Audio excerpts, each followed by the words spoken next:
கோவை நீலாம்பூரில் முதல்வர் மு.க.ஸ்டாலின் தலைமையில் திமுக மேற்கு மண்டல வாக்குச்சாவடி பாக முகவர்கள் பயிற்சி மாநாடு பிரம்மாண்டமாக நடைபெற்றது.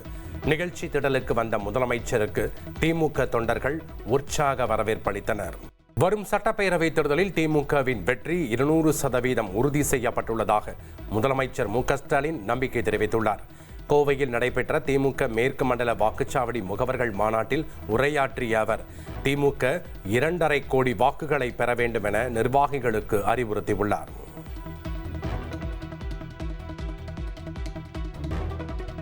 தமிழகத்தின் வளர்ச்சியை பாஜக விரும்பவில்லை என முதலமைச்சர் ஸ்டாலின் குற்றம் சாட்டியுள்ளார்.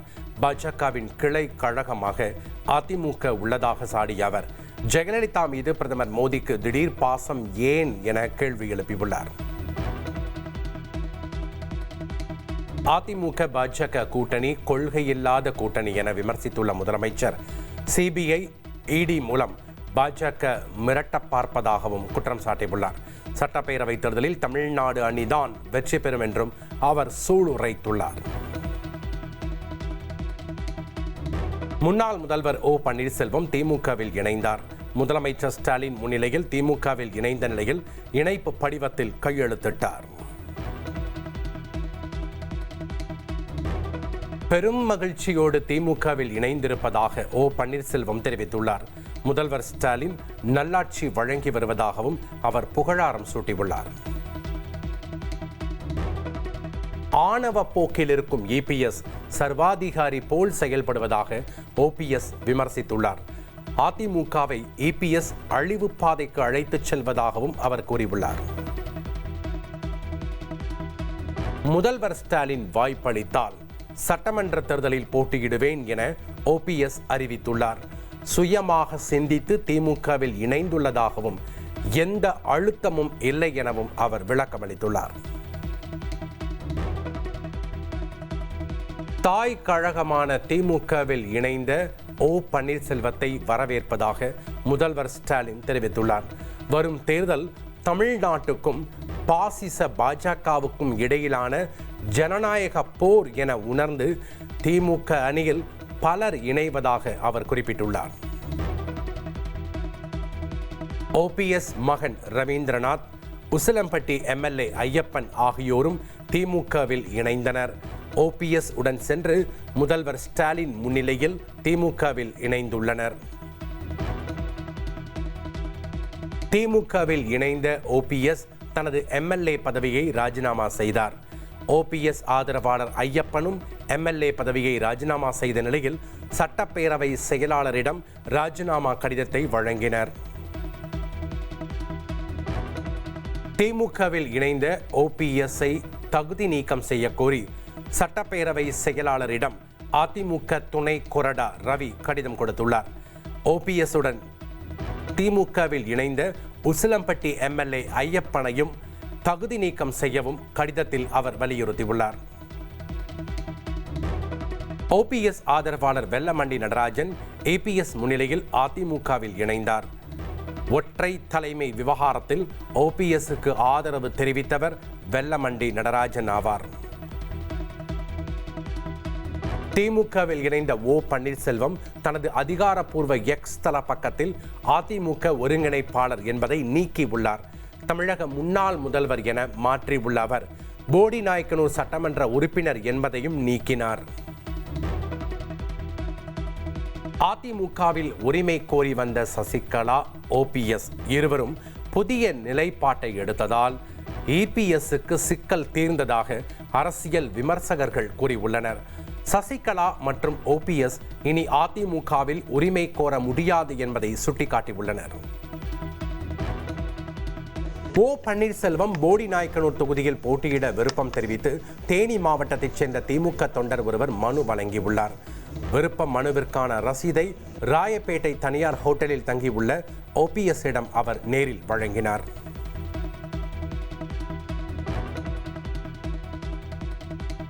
தமிழக முன்னாள் முதல்வர் ஓ பன்னீர்செல்வம் திமுகவில் இணைந்ததை அடுத்து போடிநாயக்கனூர் பகுதியில் தொண்டர்கள் கொண்டாடி வரவேற்றனர். பேருந்து நிலையம் அருகே ஓபிஎஸ்ஸின் ஆதரவாளர்கள் பட்டாசு வெடித்து இனிப்பு வழங்கி மகிழ்ந்ததோடு ஓபிஎஸ் வாழ்க என்ற முழக்கங்களுடன் திமுகவில் இணைந்த அவரது முடிவை வரவேற்றனர். ஓபிஎஸ் திமுகவில் இணைந்துட்டாரு. ஆமாம்.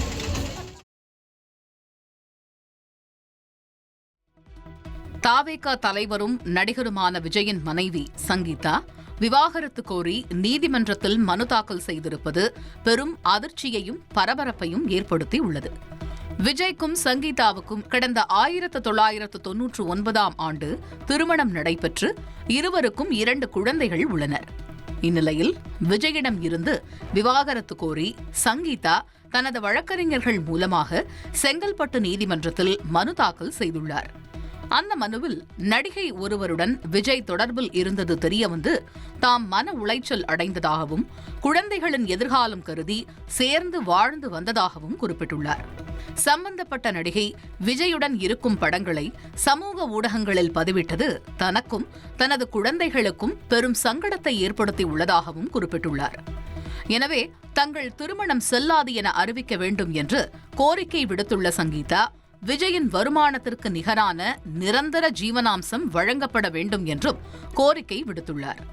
இந்த மனு செங்கல்பட்டு குடும்ப நல நீதிமன்றத்திற்கு மாற்றப்பட்ட நிலையில் ஏப்ரல் 20ஆம் தேதி விஜய் ஆஜராக நீதிமன்றம் உத்தரவிட்டுள்ளது. மாம்பழம் சின்னத்தை முடக்க கோரி தேர்தல் ஆணையத்திற்கு பாமக நிறுவனர் ராமதாஸ் கடிதம் எழுதியுள்ளார். வாக்காளர்கள் மத்தியில் குழப்பம் ஏற்படுவதை தவிர்க்க மாம்பழம் சின்னத்தை முடக்க வேண்டும் என அவர் கோரிக்கை விடுத்துள்ளார். சென்னை அண்ணா அறிவாலயத்தில் திமுக மார்க்சிஸ்ட் கம்யூனிஸ்ட் கட்சி இடையே தொகுதி பங்கீட்டு பேச்சுவார்த்தை நடைபெற்றது. தொகுதிகள் குறைப்பு குறித்து எந்த பேச்சுவார்த்தையும் நடைபெறவில்லை என மார்க்சிஸ்ட் கட்சியின் மாநில செயலாளர் பே சண்முகம் தெரிவித்துள்ளார். திமுக இந்திய கம்யூனிஸ்ட் கட்சி இடையே சென்னை அண்ணா அறிவாலயத்தில் தொகுதி பங்கீடு பேச்சுவார்த்தை நடைபெற்றது. 10 தொகுதிகள் அடங்கிய விருப்ப பட்டியலை திமுகவிடம் கொடுத்திருப்பதாக இந்திய கம்யூனிஸ்ட் மாநில செயலாளர் வீரபாண்டியன் தெரிவித்துள்ளார். திமுகவுடன் தொகுதி பங்கீட்டு பேச்சுவார்த்தை சுமூகமாக நடைபெற்றதாக கொங்குநாடு மக்கள் தேசிய கட்சியின் பொதுச் செயலாளர் ஈஸ்வரன் தெரிவித்துள்ளார். அடுத்த கட்ட பேச்சுவார்த்தை நடைபெறும் எனவும் அவர் கூறியுள்ளார். சட்டமன்ற தேர்தலை ஒட்டி 234 தொகுதிகளிலும் நாளை மறுநாள் தாவேக செயல் வீரர்கள் கூட்டம் நடைபெறுகிறது. தேர்தல் பரப்புரை பணிகள் குறித்து கலந்தாலோசிக்கும் வகையில் ஏற்பாடு செய்யப்பட்டுள்ளது. கடந்த 10 ஆண்டுகளில் இந்தியா அசாதாரணமான வளர்ச்சியை பெற்றிருப்பதாக பட்ஜெட்டுக்கு பிந்தைய இணைய கருத்தரங்கில் பிரதமர் மோடி தெரிவித்துள்ளார். இந்த நிகழ்வில் காணொலி காட்சி மூலம் உரையாற்றிய அவர், ஒவ்வொரு சீர்திருத்தமும் அறிவிப்புகளால் அல்ல, களத்தில் ஏற்படும் விளைவுகள் மூலம் மதிப்பிட வேண்டும் என்றும், கடந்த 10 ஆண்டுகளாக நெடுஞ்சாலைகள், ரயில்வே, துறைமுகங்கள், டிஜிட்டல் நெட்வொர்க்குகள் மற்றும் மின்சார அமைப்புகள் போன்ற உள்கட்டமைப்புகளை தாங்கள் வலுப்படுத்தி இருப்பதாகவும், இவை நாட்டின் வளர்ச்சிக்கு உறுதியாக நிற்பதாகவும் தெரிவித்துள்ளார். பொது மூலதன செலவு கடந்த 11 ஆண்டுகளில் 2 லட்சம் கோடி ரூபாயிலிருந்து 12 லட்சம் கோடி ரூபாயாக உயர்ந்திருப்பது உற்பத்தி திறன் மற்றும் நீடித்த வளர்ச்சி ஆகியவற்றை காட்டுவதாகவும் பெருமிதம் தெரிவித்தார். வெளிப்படைத்தன்மை, வேகம் மற்றும் பொறுப்புணர்வை மேம்படுத்த AI, பிளாக் செயின் மற்றும் தரவு பகுப்பாய்வுகளை மக்கள் விரிவாக பயன்படுத்த வேண்டும் என்று அறிவுறுத்தியுள்ள பிரதமர் மோடி, இன்றைய இந்தியா சீர்திருத்தத்தின் அதிவேக பாதையில் பயணித்து வருகிறது என்றும் பெருமிதம் தெரிவித்தார். நியூசிலாந்து அணிக்கு எதிரான T20 உலகக்கோப்பை கிரிக்கெட் தொடரின் சூப்பர் 8 சுற்றில் இங்கிலாந்து அணி 4 விக்கெட் வித்தியாசத்தில் அபார வெற்றி பெற்றது. நியூசிலாந்தை வென்றதன் மூலம் இங்கிலாந்து அரையிறுதிக்கு முன்னேறியது. ICC ஆடவர் T20 உலகக்கோப்பை தொடரின் சூப்பர் 8 சுற்றில் நாளை நடைபெறவுள்ள போட்டியில் பாகிஸ்தான் மற்றும் இலங்கை அணிகள் மோதுகின்றன. இலங்கை பல்லேகல மைதானத்தில் இரவு 7 மணிக்கு போட்டி நடைபெறுகிறது. தமிழ்நாடு மேற்கு வங்கம் சட்டமன்ற தேர்தலால் மார்ச் 26இல் திட்டமிடப்பட்ட நிலையில் தாமதமாக தொடங்கும் என தகவல். IPL இறுதிப் போட்டி மே 31இல் நடைபெறும் எனவும் கூறப்படுகிறது.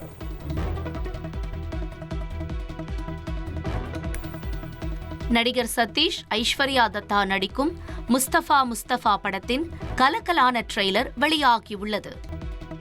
நிவின் பாலி நடிப்பில் சமீபத்தில் வெளியான சர்வம் மாயா படம் மிகப்பெரிய வெற்றி பெற்ற நிலையில் இந்த படத்தில் அழகான பேயாக கதாநாயகி கதாபாத்திரத்தில் நடித்தவர்தான் ரியா சிபு. மலையாளத்தில் கப் என்ற படத்தின் மூலம் அறிமுகமான ரியா தற்போது சர்வம் மாயா படத்தின் மூலம் ரசிகர்களின் கவனத்தை ஈர்த்துள்ளார். இந்த நிலையில் தமிழில் அவரை அறிமுகப்படுத்தும் முயற்சியில் அவரது தந்தை ஈடுபட்டு இருப்பதாகவும் இதற்காக தனியாக கதை கேட்கும் குழு ஒன்றை அவர் அமைத்திருப்பதாகவும் தகவல் வெளியாகியுள்ளது. தமிழ்நாட்டில் சட்டமன்ற தேர்தல் நியாயமாகவும் நேர்மையாகவும் நடைபெறும் என தலைமை தேர்தல் ஆணையர் ஞானேஷ்குமார் தெரிவித்துள்ளார். தமிழகத்தின் தேர்தல் இந்தியாவுக்கே முன்னுதாரணமாக இருக்கும் என அவர் கூறியுள்ளார். வாக்குப்பதிவு நிலவரம் உடனுக்குடன் இணையத்தில் பதிவேற்றம் செய்யப்படும் என தலைமை தேர்தல் ஆணையர் ஞானேஷ்குமார் கூறியுள்ளார். வாக்குப்பதிவு முடிந்த 72 மணி நேரத்தில் அனைத்து விவரங்களும் இணையதளத்தில் பதிவேற்றப்படும் எனவும் அவர் தெரிவித்துள்ளார். பொய் செய்தி பரவுவதை தடுக்க சமூக வலைதளங்கள் தீவிரமாக கண்காணிக்கப்படும் என தலைமை தேர்தல் ஆணையர் ஞானேஷ்குமார் அறிவித்துள்ளார். வாக்குச்சாவடிக்குள் மொபைல் போன்களுக்கு அனுமதி இல்லை எனவும் அவர் கூறியுள்ளார். தமிழ்நாட்டில் SIR பணியை சிறப்பாக செய்த அதிகாரிகளுக்கு தலைமை தேர்தல் ஆணையர் பாராட்டு தெரிவித்தார். தமிழ்நாட்டின் பல நூற்றாண்டுக்கு முன்பே குடவோலை முறை சிறப்பாக இருந்ததாக அவர் புகழாரம் சூட்டினார். சென்னையில் ஆபரண தங்கத்தின் விலை சவரனுக்கு இன்று 160 ரூபாய் குறைந்தது. 1 கிராம் தங்கம் 14,900 ரூபாய்க்கும் 1 சவரன் தங்கம் 1,19,200 ரூபாய்க்கும் விற்பனையாகிறது. கோவை காந்திபுரத்தில் 300 கோடி ரூபாய் மதிப்பீட்டில் கட்டப்பட்டு வரும் பெரியார் அறிவுலக பணிகளை முதலமைச்சர் ஸ்டாலின் ஆய்வு செய்தார். பணிகள் இறுதி கட்டத்தை எட்டியுள்ள நிலையில் மார்ச் முதல் வாரத்தில் பெரியார் அறிவுலகம் திறக்க திட்டமிடப்பட்டுள்ளது. 2025-26 பருவத்திற்காக கரும்புகளை வழங்கும் விவசாயிகளுக்காக 86 கோடியே 22 லட்சம் நிதி ஒதுக்கீடு செய்து தமிழக அரசு அரசாணை வெளியிட்டுள்ளது. கரும்பு கொள்முதலுக்கு பின் விவசாயிகளுக்கு உடனடியாக பணத்தை வழங்க நடவடிக்கை எடுக்கப்பட்டுள்ளது. புதுச்சேரியில் காவலர் தேர்வில் குளறுபடிகள் நடந்ததாக முன்னாள் முதலமைச்சர் நாராயணசாமி குற்றம் சாட்டிய நிலையில் அதை நிரூபிக்க முடியுமா என அம்மாநில முதலமைச்சர் ரங்கசாமி சவால் விடுத்துள்ளார். மேலும் NR காங்கிரஸ் ஆட்சியில் காலி பணியிடங்கள் துரிதமாக நிரப்பப்பட்டு வருவதாக கூறிய அவர் அவற்றை நிரப்பக்கூடாது என நாராயணசாமி கருதுவதாக ரங்கசாமி விமர்சித்துள்ளார். விரைவில் 192 அரசு ஆரம்ப பள்ளி ஆசிரியர்கள் பணியிடங்கள் நிரப்பப்பட உள்ளதாகவும் ரங்கசாமி தெரிவித்தார். ஆம்ஸ்ட்ராங் கொலை வழக்கில் கைது செய்யப்பட்ட அஸ்பத் தாமன் உட்பட 12 பேரின் ஜாமீன் மனுக்கள் ரத்து செய்யப்பட்டுள்ளது. 12 பேரும் மார்ச் 6ஆம் தேதி சரணடையவும் சென்னை முதன்மை அமர்வு நீதிமன்றம் உத்தரவிட்டுள்ளது. கோவையில் கல்லூரி மாணவி கூட்டு பாலியல் வன்கொடுமை செய்யப்பட்ட வழக்கில் மார்ச் 7ஆம் தேதி தீர்ப்பு வழங்கப்படுகிறது. விசாரணை நிறைவு பெற்ற நிலையில் கோவை மகிழா நீதிமன்றம் தீர்ப்பளிக்கிறது. மதுரை சின்ன உடைப்பு கிராம மக்கள் 2 வாரத்தில் வெளியேற உயர்நீதிமன்ற மதுரை அமர்வு உத்தரவு பிறப்பித்துள்ளது. விமான நிலைய விரிவாக்கத்திற்கான நில கையகப்படுத்தும் வகையில் இந்த ஆணை பிறப்பிக்கப்பட்டுள்ளது. கொடைக்கானலில் கடந்த சில நாட்களுக்கு முன்பு நடந்த மாயாவி பட நடிகையின் தந்தை கொலை மற்றும் கொள்ளை வழக்கில் 10 பேர் கைது செய்யப்பட்டுள்ள நிலையில் விசாரணையில் பல திடுக்கிடும் தகவல்கள் வெளியாகியுள்ளன. திரைப்பட துணை நடிகை விஷ்ணுபிரியாவின் தந்தையும் ஹைதராபாத்தை சேர்ந்த பிரபல தொழிலதிபருமான சூரிய நாராயணனுக்கு கொடைக்கானலில் சொந்தமான பங்களா உள்ளது. இந்த பங்களாவில் உள்ள அறைகள் அனுமதியின்றி சுற்றுலா பயணிகளுக்கு வாடகைக்கு விடப்பட்டதாக கூறப்படுகிறது. கடந்த சனிக்கிழமை சுற்றுலா பயணிகள் போல நடித்து 5 இளைஞர்கள் அந்த பங்களாவில் அறை எடுத்து தங்கியுள்ளனர். பின்னர் நள்ளிரவு நேரத்தில் பணியாளர்களை கட்டி போட்ட அவர்கள் பங்களா உரிமையாளர் சூரிய நாராயணனை சேரில் அமர வைத்து உடல் முழுவதும் டேப்பால் சுற்றியுள்ளனர். இதில் அவர் மூச்சு திணறி உயிரிழந்தார். இந்த கொலை சம்பவம் தொடர்பாக தனிப்படை அமைத்து விசாரித்து வந்த போலீசார் பங்களாவில் பணியாற்றிய ஆறுமுகம், சென்னை அரக்கோணம், திருவள்ளூர் பகுதிகளைச் சேர்ந்த சாம், ரஞ்சித், கோகுல்நாத், கிஷோர், அக்ஷய், கார்த்தி, விக்னேஷ், கிரிஜா, கிரண் ஆகிய 10 பேரை கைது செய்துள்ளனர். விசாரணையில் சென்னை ECRல் சூரிய நாராயணனுக்கு சொந்தமான 3.5 கோடி ரூபாய் வீட்டை அபகரிக்க முயற்சித்து கொலை செய்தது அம்பலமாகியுள்ளது. மேலும் இவர்களிடமிருந்து தங்க நகைகள், 3.5 கோடி மதிப்புள்ள வீட்டின் பட்டா, 2 கார்கள் உள்ளிட்டவற்றை பறிமுதல் செய்த காவல்துறையினர் தப்பி ஓடிய மகேந்திரன் என்பவரை தேடி வருகின்றனர். திருச்செந்தூர் சுப்பிரமணிய சுவாமி கோவிலில் மாசி திருவிழா 7ஆம் நாளில் சுவாமி சண்முகர் வெட்டிவேர் சப்பரத்தில் எழுந்தருளினார்.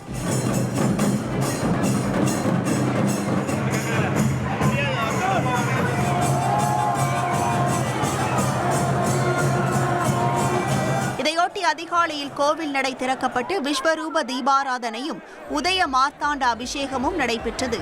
தொடர்ந்து சுவாமி சண்முகர் வள்ளி தெய்வானை அம்பாளுடன் சண்முக விலாச மண்டபத்திலிருந்து குளிர்ச்சி தரும் வெட்டிவேர் சப்பரத்தில் எழுந்தருளினார். பின்னர் பால், மஞ்சள், விபூதி உள்ளிட்ட 16 வகையான பொருட்கள் கொண்டு சிறப்பு அபிஷேகங்கள் மற்றும் தீபாராதனையும் நடைபெற்றது. இதில் திரளான பக்தர்கள் பங்கேற்று சுவாமி தரிசனம் செய்தனர்.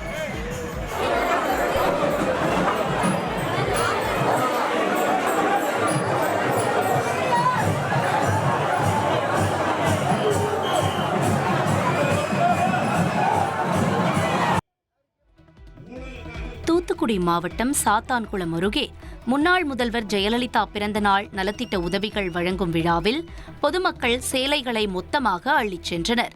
நிகழ்ச்சியில் நலத்திட்ட உதவிகளை பெற வந்தவர்கள் டோக்கனோடு மேடையை சூழ்ந்து சேலையை பெற முண்டியடித்தனர். அப்போது கூட்ட நெரிசல் ஏற்பட்ட நிலையில் சிலர் போட்டி போட்டுக்கொண்டு சேலைகளை மொத்தமாக எடுத்துச் சென்றதால் பரபரப்பு ஏற்பட்டது.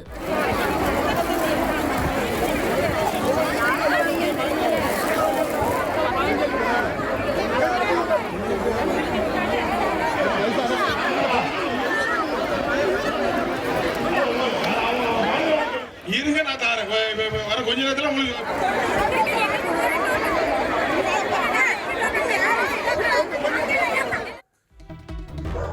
நீலகிரி மாவட்டம் உதகையில் உள்ள குடியிருப்பு பகுதியில் இரவு நேரத்தில் கரடி உலா வந்த சம்பவம் அச்சத்தை ஏற்படுத்தியுள்ளது. ரோகிணி குடியிருப்பு பகுதியில் நுழைந்த கரடி ஒன்று வீட்டின் முன்பு தரையில் அமர்ந்திருந்தது. உணவு தேடி அங்கும் இங்கும் சுற்றி திரிந்தது. இதனால் வீட்டிலிருந்தவர்கள் அச்சமடைந்த நிலையில் உடனடியாக வனத்துறையினர் கரடியை அடர் வனப்பகுதிக்குள் விரட்ட நடவடிக்கை எடுக்க வேண்டும் என கோரிக்கை விடுத்துள்ளனர்.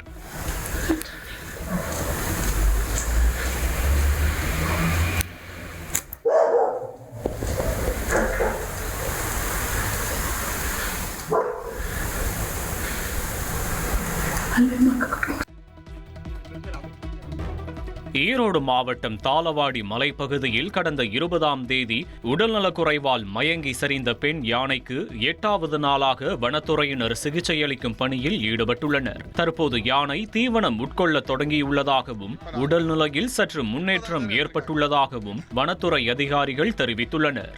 இந்த நிலையில் சென்னை முதன்மை தலைமை வன பாதுகாவலர் உதயன் யானைக்கு சிகிச்சையளிக்கும் பணியை நேரில் பார்வையிட்டு ஆய்வு செய்து சிகிச்சை விவரங்களை கேட்டறிந்தார்.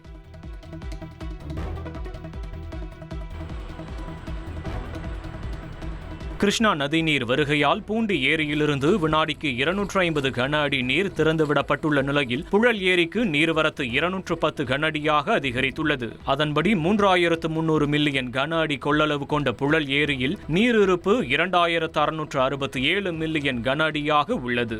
21.2 அடி உயரத்தில் தற்போது நீர்மட்டம் 18.30 அடியை எட்டியுள்ள நிலையில் புழல் ஏரியிலிருந்து சென்னை குடிநீர் தேவைக்காக வினாடிக்கு 184 கன அடி தண்ணீர் திறக்கப்பட்டு வருகிறது. புழல் ஏரியில் 80% தண்ணீர் நிரம்பி உள்ளது. இதேபோல 1081 மில்லியன் கன அடி கொள்ளளவு கொண்ட சோழவரம் ஏரியில் நீரிருப்பு 558 மில்லியன் கன அடியாக உள்ளது.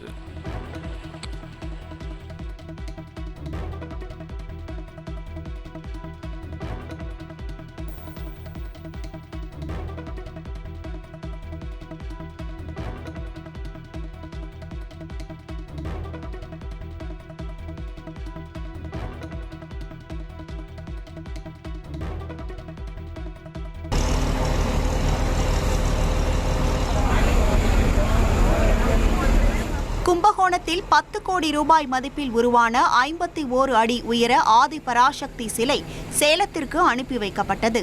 65 டன் எடையுள்ள இந்த பிரம்மாண்ட ஐம்பொன் சிலையை 3 கிரேன்கள் உதவியுடன் 26 டயர் கொண்ட கனரக லாரியில் ஏற்றினர்.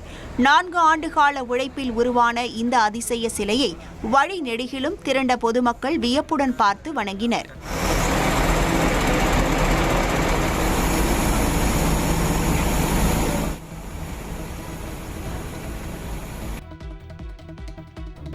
சென்னை வண்ணாரப்பேட்டையில் ஆள் மாறாட்டத்தால் தூங்கிக் கொண்டிருந்த அண்ணன் தம்பி வெட்டப்பட்ட சம்பவத்தில் சிகிச்சை முடிந்து வீடு திரும்பிய தம்பி உயிரிழந்தது பெரும் சோகத்தை ஏற்படுத்தியுள்ளது. ராமதாஸ் நகர் மூலக்கொத்தலம் சுடுகாட்டில் வசித்து வரும் தொழிலாளர்களான சரவணனும் அவருடைய தம்பியும் கடந்த சில நாட்களுக்கு முன்பு வீட்டின் வெளியே தூங்கிக் கொண்டிருந்த போது மர்ம நபர்களால் சரமாரியாக வெட்டப்பட்டனர்.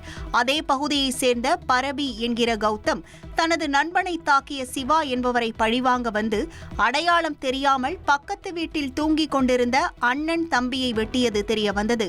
பலத்த காயங்களுடன் அரசு ஸ்டான்லி மருத்துவமனையில் சிகிச்சை பெற்று நேற்று வீடு திரும்பிய கோபி வீட்டில் சடலமாக மீட்கப்பட்டது உறவினர்களிடம் அதிர்ச்சியை ஏற்படுத்தியுள்ளது.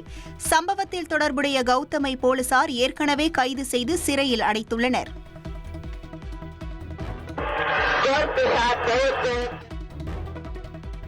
ராஜஸ்தான் மாநிலம் ஜெய்சால்மரில் உள்ள இந்திய விமானப்படை தளத்தை குடியரசுத் தலைவர் திரௌபதி முர்மு பார்வையிட்டார்.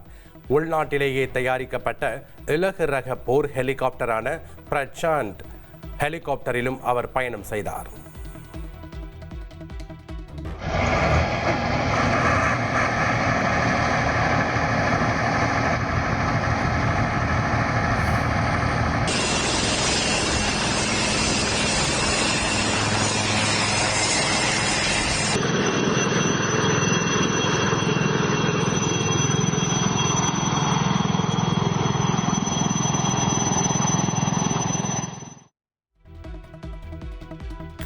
NCERT 8ஆம் வகுப்பு புத்தகத்தில் நீதித்துறையில் ஊழல் என்ற தலைப்பால் சர்ச்சை.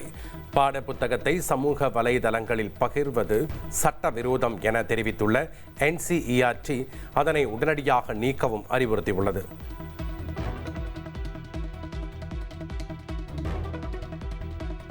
கனடா பிரதமர் மார்க் கார்னி 4 நாள் பயணமாக இந்தியா வந்தடைந்தார். கனடா பிரதமரின் தனி விமானம் மகாராஷ்டிரா மாநிலம் மும்பையில் தரை இறங்கியதைத் தொடர்ந்து மும்பையில் அவர் 2 நாள் பல்வேறு வர்த்தக பேச்சுவார்த்தைகளில் ஈடுபடவுள்ளார். இதனைத் தொடர்ந்து மார்ச் 2ஆம் தேதி டெல்லியில் பிரதமர் மோடியுடன் கனடா பிரதமரும் சந்தித்து இருதரப்பு உறவுகள் தொடர்பாக பேச்சுவார்த்தை நடத்தவுள்ளனர். கடந்த சில காலத்திற்கு முன்பு இந்தியா மற்றும் கனடா உறவில் விரிசல் ஏற்பட்ட நிலையில் அதனை சரி செய்து இருதரப்பு உறவுகளை மீண்டும் இயல்பு நிலைக்கு கொண்டு வருவதில் கனடா பிரதமரின் இந்த பயணம் மிக முக்கியத்துவம் வாய்ந்ததாக பார்க்கப்படுகிறது.